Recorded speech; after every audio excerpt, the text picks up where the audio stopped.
Sénégal.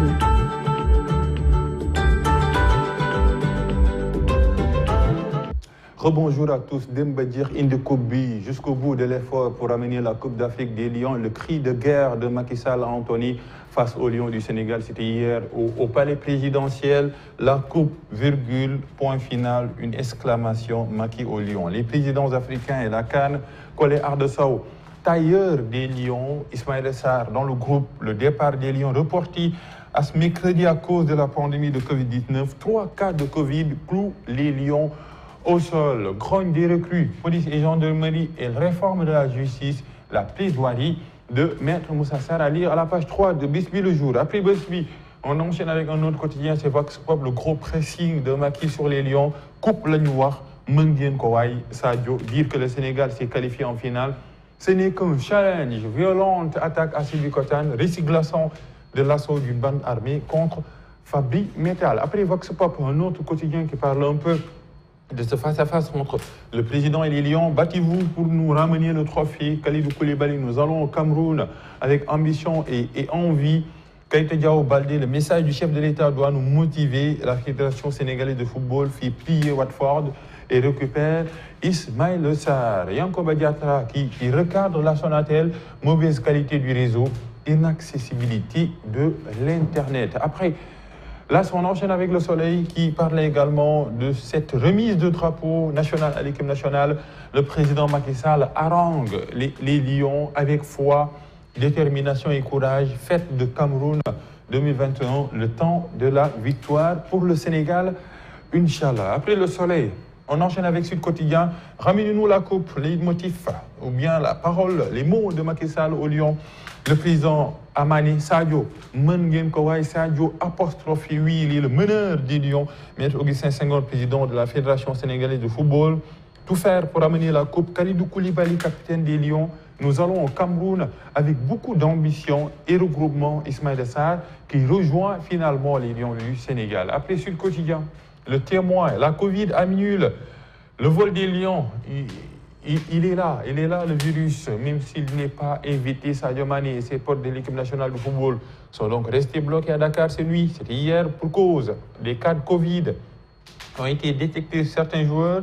Le rassemblement de remise du drapeau et la balade dans le TR sont passés par là, selon le témoin quotidien. Après le témoin, on enchaîne avec critique Demba Dir Indekoubi. Oui, le briefing gagnant de Macky Sall au Lyon, forcer le destin, fête de la CAN 2021. Le temps de la victoire pour le Sénégal, le vœu pieux de tous les Sénégalais. Pour cette Coupe d'Afrique, enquête qui change un peu d'actualité, qui parle un peu d'élections locales à Dakar Plateau, capitale bataille, 24 candidats iront à l'assaut des électeurs dans les 4 communes.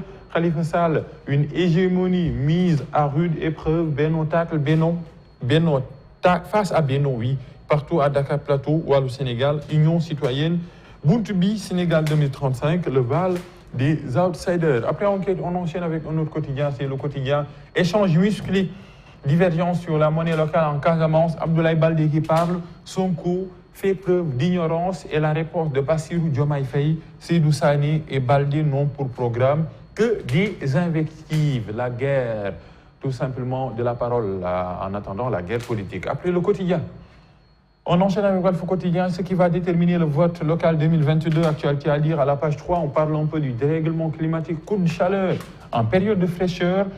Vivons ce coup de chaleur, les explications de la NACIM et recettes douanières exceptionnelles. C'est preuve de la mauvaise santé de l'économie nationale. Après Walf Quotidien, l'observateur Nias, un départ en retraite, compromis en cause, le secrétaire général de l'AFP, les textes et le congrès initialement prévu au premier semestre 2022, selon l'observateur. Actualité à lire à la page 3. Et veillée d'armes à Yehui, Warlou, Benon, comment les coalitions comptent mener la campagne pour les élections locales. Après l'observateur, on enchaîne avec un autre quotidien, c'est Libération, actualité juridique, enquête exclusive. Stampillé à la une de Libération, scandale autour de la convention pour l'exploitation des centres de contrôle technique et administratif des véhicules, tout pour Veritas, rien pour le Sénégal, avec beaucoup de points à lire dans les colonnes de Libération. Après Libération, on enchaîne avec Stade, qui parle un peu de cette remise de drapeau hier, qui polarise l'actualité. Ce qui vous manque, c'est cette hargne de vaincre qui le président de la République, qui dope les Lions. Vous êtes les meilleurs au plan tactique, technique et qualitatif. Cette fois-ci, je ne parle pas de finale, mais de coupe. Il faudra vous battre pour nous ramener la Coupe d'Afrique. El Hadji Diouf sur la CAN, tout ce que nous ferons sans remporter le trophée sera un échec. Et Kawa Diawara sur la défaite du Syrie, la Guinée qui est un adversaire de l'équipe nationale du Sénégal. On a la démonstration de ce qu'il ne faut pas faire à la CAN. La Guinée battue par le Rwanda. Le score 3-0. Après le football, la lutte, combat insipide, revers contre Bombardier, Balaguer 2, une fin à la Tyson, une interrogation moins motivée. Il épouse le sport business selon son lambe, 5 860 000 francs CFA. Défalqué du reliquat de Balla, 5 millions, 2 millions retenus sur celui de Bombardier, du B52. On parle beaucoup de millions.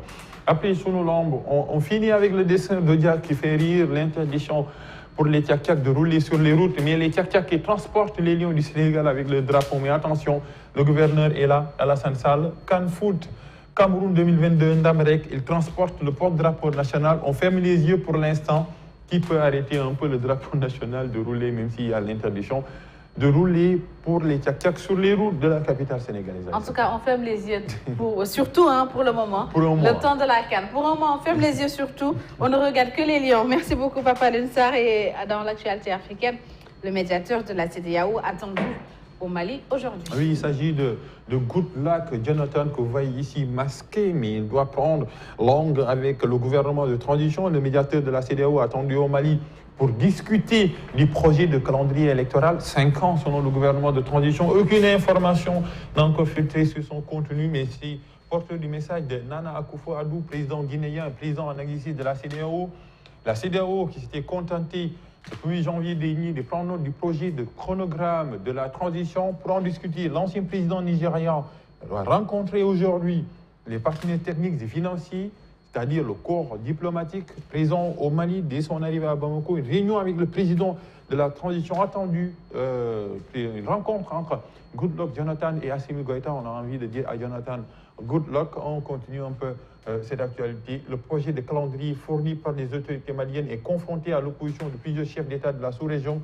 Sur le plan national, plusieurs partis et associations viennent de créer la synergie Sauvons le Mali, un groupement qui rejette le calendrier électoral issu des assises nationales, un calendrier qui est fixé à 5 ans pour mettre en place le gouvernement de transition et surtout des élections transparentes au Mali. Et nous restons au Mali, Papa Alioune Sarr, où des affrontements auraient eu lieu entre les djihadistes et les mercenaires russes. Oui, nous insistons un peu sur le conditionnel parce qu'il y a le refus des autorités maliennes de reconnaître la présence des mercenaires russes Wagner, mais des accrochages entre des djihadistes et des soldats accompagnés d'éléments de Wagner, tout simplement relayés par les journalistes de RFI.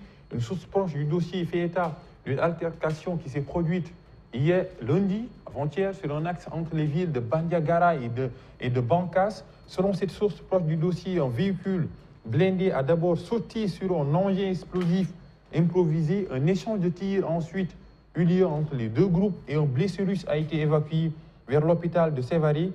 24, selon Wassim Nasr de France 24 Journal, du journaliste à France 24, qui évoque quant à lui plusieurs morts du côté des djihadistes. On va voir un peu le tweet de Wassim Nasr, journaliste spécialisé des questions djihadistes à France 24. Selon plusieurs sources, une première altercation a eu lieu hier, le 3 janvier 2022, entre Wagner et djihadistes. Un blessé confirmé côté Wagner. Certaines sources évoquent plusieurs morts côté djihadistes à proximité de Mandoli. Mais actuellement, c'est silence et boule de gomme, comme disent certains confrères, pour les autorités tout simplement maliennes. Et on termine avec l'Afrique du Sud. L'ancien président Jacob Zuma épinglé par un rapport sur la corruption qui doit être publié aujourd'hui. Oui, exactement. Et ce rapport sera très attendu, remise d'un rapport très attendu sur la corruption des années de Zuma. On continue un peu cette actualité liée à la nation arc-en-ciel. La commission Zondo, c'est le nom de son président, a été mise en place en 2018 pour faire la lumière sur les soupçons de corruption diffusés en direct à la télévision. La remise officielle du rapport a été qualifiée par Cyril Ramaphosa de moment décisif pour le pays. On continue cette actualité liée à l'Afrique du Sud. Dans son premier rapport, la commission Zondo conclut à une capture d'État. Selon ses mots, elle pointe le rôle joué par l'ancien président sud-africain et ses proches dans le détournement d'institutions et d'entreprises publiques. Peu importe qui est mis en cause, nous ferons appliquer les recommandations. Les gens de ce pays ne peuvent pas avoir traversé ces 4 années pour finalement s'attendre à ce que les recommandations ne soient pas appliquées. Ce sont les assurances du président actuellement en Afrique du Sud. Il s'agit de